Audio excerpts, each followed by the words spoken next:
बिस्मिल्लाहिर्रहमानिर्रहीम। वैसे तो पूरा पाकिस्तान और पूरी दुनिया ये शिर्क और कुफर का गोदाम बना हुआ है।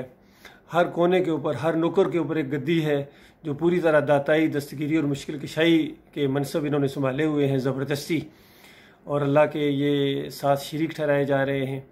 लेकिन एक बड़ी गद्दी यहाँ पाकिस्तान के अंदर गोलड़ा ये शरीफ जो जितना बड़ा बदमाश होता है अपने साथ शरीफ ज़रूर लगाता है, और ये इसके अंदर, इस पर्दे के अंदर, ये भेड़ की खाल के अंदर भेड़िए होते हैं। तो ये उनका एक बड़ा पीर मशहूर है, पीर नसीरुद्दीन। ये बहुत ही पढ़ा लिखा और बीए अपने आप को कहता है मैं ग्रेजुएट हूँ, और बड़े अंदाज से ये शिर्क की तालीम करते हैं। इनके एक शिर्क के ऊपर से मैं पर्दा उठाना चाह रहा हूँ, और इस अंदाज से ये आगाज़ करते हैं अपनी बातचीत का कि ऐसा लगता है कि तौहीद की बात कर रहे हैं। बड़ा ज़ोर दे के कहते हैं कि देखो, अल्लाह के अलावा किसी से कुछ नहीं मांगना है, अल्लाह के अलावा कोई कुछ नहीं दे सकता है, ना मैं दे सकता हूँ, ना मेरे वाजदाद दे सकते हैं, कोई भी अल्लाह के अलावा कुछ नहीं दे सकता है। हम भी अल्लाह ही से मांगते हैं, तुम भी अल्लाह ही से मांगो। और इसके ऊपर रोज़ वो जो लोग होते हैं नारे लगाना शुरू कर देते हैं, पीर साहब कितने बड़े मोमिन हैं जी, देखिए, कहते हैं अल्लाह से सब कुछ होता है। और जिस तरह हमारे सियासी लीडर भी कभी कभी नारा लगाते हैं, मैं अल्लाह के अलावा किसी से नहीं डरता हूँ, मैं मौत से नहीं डरता हूँ, इस अंदाज से। और आमतौर पर लोग समझते हैं वो बड़ा नडर है भाई। तो लेकिन फिर उसके बाद जब अपना असली चेहरा सामने लाते हैं तो कहते हैं देखो, ये जो दरबारों मज़ारों के ऊपर जाके चुमा चुटी करते हो और वहाँ जाके माथे टेकते हो और सजदे करते हो, हराम है ये, और वहाँ जाके इस तरीके से नहीं करना चाहिए। वहाँ जाओ तो वहाँ ये अल्लाह के नेक बंदे हैं, और अल्लाह ताला से दुआ किया करो, या अल्लाह इनके वसीले से हमें अता फरमा, इनके सदक़े में हमें अता फरमा।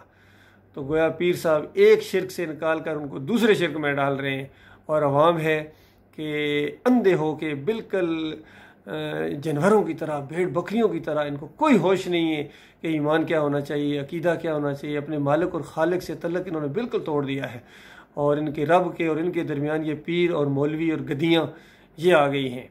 तो ये खालिस शिर्क है अल्लाह के बंदो, ये वसीले का शिर्क, ये मुशरिकीन मक्का का यही शिर्क था। और भी पुकार के भी शिर्क थे, और ये भी उनका शिर्क था। कहते थे कि इनके वसीले से हाउला शफाना इंदल्लाह, ये हमारे अल्लाह के यहाँ सफारशी हैं, हमारी इनके आगे, इनकी अल्लाह के आगे।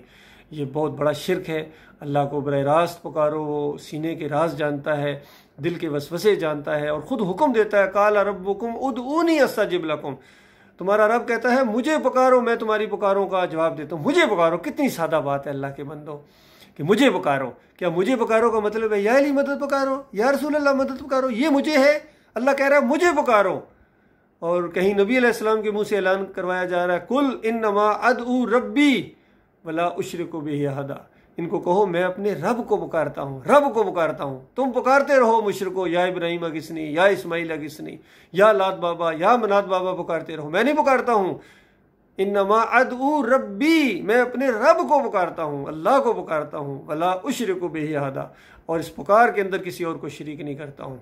तो साफ ये बात आ गई कि अल्लाह के अलावा किसी और को पुकारना ये शिर्क है। किस कदर अफसोस की बात है। आला हजरत भी जो रज़ा ख़ान है, ये भी अल्लाह के अलावा दूसरों को पुकार लगाने की तबलीग करते रहे।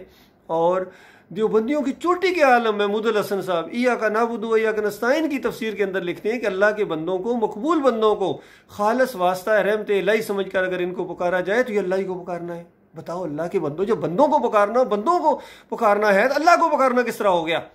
बंदों के सामने रुकू और सजदे, ये बंदों के रुकू और सजदे हैं, ये अल्लाह के रुकू और सजदे कैसे हो गए? बंदों की नजरों न्याज, ये बंदों की नजरों न्याज है, ये अल्लाह की नजरों न्याज किस तरह हो गई? इतनी सादा सी बात इतने बड़े आलमी दीन की समझ में नहीं आ रही। आज दिन तक उसको छपा जा रहा है, और अरसा दराज तक सऊदी अरब से एक तोहफे के तौर पर उम्मत मुसलमान को ये तफसीर दी जाती रही है, महमूदुल हसन की तफसीर शबीर अहमद उस्मानी के नाम से, जो पहले सफ़े के ऊपर जो तौहीद की कड़ाके की आयत थी, इसको शिर्क के अंदर बदली कर दिया इन्होंने। तो इस तरह अल्लाह के बंदों, इन्होंने ये मामला किया है। वास्ते वसीले के शिर्क इन्होंने फैलाए हैं, पुकारों के शिर्क इन्होंने फैलाए हैं, तावीज़ गंडे का शिर्क इन्होंने फैलाया है, और नज़र न्याज का शिर्क इन्होंने फैलाया है। अभी ये मिलाद नबी के मौके 12 रबीउल अव्वल को, हालांकि 12 रबीउल अव्वल नबी अलैहिस्सलाम की वफ़ात का दिन है, नबी अलैहिस्सलाम फौत हुए थे इस दिन। सहाबा किराम परेशान थे, आंखों में आंसू थे, मुनाफिक खुशियाँ मना रहे थे, और ये 12 रबीउल अव्वल को नबी अलैहिस्सलाम की पैदाइश का दिन मानते हैं। हालांकि किसी को मालूम नहीं पैदाइश क्यों है, क्यों लिखा जाता, कोई लिखी नहीं गई थी ये बात किसी को नहीं मालूम था कि ये जो बच्चा पैदा हो रहा है ये बाद में नबी बनेंगे और सारा मामला होगा। 40 साल की उम्र में अल्लाह ताला ने पहली वही भेजी है। तो ये अपनी तरफ से मामला करके उसके बाद ये जो भी नाच गाना नौजवान फिर हलीम गोटेंगे, फिर मिठाइयाँ बांटी जाएंगी, ये सारी नज़र न्याज शिरक है। अल्लाह के बंदो, ये करने वाला खालिस मुशरिक है, खाने वाला खालिस हराम खाता है। तो ये इन चीज़ों से बाहर आया जाए। या महर्रम के शरबत हों, वहाँ शिरीनियाँ हों, हलवे हों और हलीम गोटा जाना, ये सारे मज़ारों के ऊपर बकरे, छतरे, चादरें और ये वास्ते वसीले, ये सब शिरक है। याद रखिए, मानो या ना मानो, इस अकीदे के अंदर अगर आपकी मौत आ गई, चाहे आप हज करने वाले हैं, उम्रा करने वाले हैं, हर अमल आपका अगर ठीक है, सिर्फ ये शिरक आपके अंदर रह गया तो हमेशा हमेशा की आग के अंदर आपको रहना पड़ेगा। बेड़ियाँ पड़ी हुई होंगी, गलों में तोप पड़े होंगे, फरिश्ते खींच रहे होंगे जंजीरों के अंदर। कभी एक जहन्नम की वादी में डुबकियाँ देंगे जहाँ खून और पीप की वादियाँ हैं, आग के अलाव है अल्लाह के बंदो, वहाँ हमेशा हमेशा रखा जाएगा। आपके सारे अमाल बर्बाद कर दिए जाएंगे। किसी रैंक को नहीं देखा जाएगा, चाहे बादशाह हो, चाहे जनरल हो, चाहे बड़ा कोई सियासतदान हो, दानश्वर हो, तहज्जुद गुज़ार हो, उसको हमेशा की आग में रहना पड़ेगा अगर वो ईमान के अंदर खराबी लेके चला गया। लिहाजा आखिरी सांस आने से पहले मेरे भाइयों, ईमान को बिल्कुल खालिस कर दो।